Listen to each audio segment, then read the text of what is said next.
To do Tzeentch justice, this entry in the Tome of Knowledge would just be an endless list of names and aspects and concepts. It'd be 99,999 words long, most of which would be lies, and it would be out of date the second you started watching it.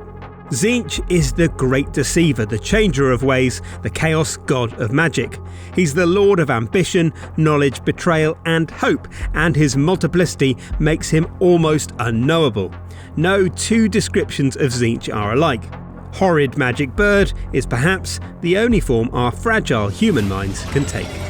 While his Chaos brothers have direct, often simple goals, such as spilling blood in the case of Khorne or spilling literally any bodily fluid in the case of Slaanesh, Tzeentch is unknowable by design. In that respect, it's like working for a nuclear power plant without an induction. You have great power at your fingertips, and you probably won't know you've messed up until the mutations appear. As you'd expect from the Great Deceiver, many of Tzeentch's plans happen on the campaign map, where you can exchange grimoires you've collected on something called the Changing of the Ways, a unique mechanic that lets you track armies, break alliances and transfer settlements between factions. On the battlefield, Tzeentch's forces reflect his unpredictability, an explosion of colour and energy that demonstrates mastery over magic, incredible manoeuvrability and devastating ranged attacks. At the head, you'll often find an exalted Lord of Change, the greater demon of Tzeentch. These are vicious melee combatants in their own right, but they truly excel at spellcasting. And the most powerful of them all is Kairos Fateweaver, the faction's legendary lord. His right head sees the future with all its infinite possibilities, and his left head the past, but without the influence of perspective or bias. But in a very Tzeentchy way, this comes at a cost. He's unable to see anything happening in the present. Tzeentch's rank and file troops are anything but simple.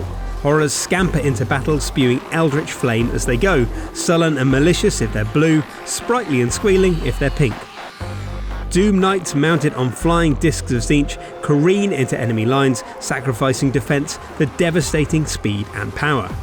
And the heavens are darkened by screamers, glimmering sky sharks that glide along the winds of magic, preying on the souls of mortals like demonic apex predators. Even Tzeentch's artillery is inane. Flamers bounce along upon fiery skirts, hurling bolts of pure chaos energy at foes that don't just burn them, but actually warp reality. Normal fire looks like an own brand supermarket projectile by comparison. Their low ammunition means they'll usually end up in melee combat, but used effectively, there's unlikely to be anyone left for you to fight. A Tzeentch army in full flow is a terrifying kaleidoscopic thing to behold. They're manoeuvrable, resilient and impactful, with the sort of offensive spells that make Khorne angry and confused, like an old man using a self-service checkout. And on the off chance things do go wrong, Tzeentch is the only faction where you can pretend losing was all part of your grand plan.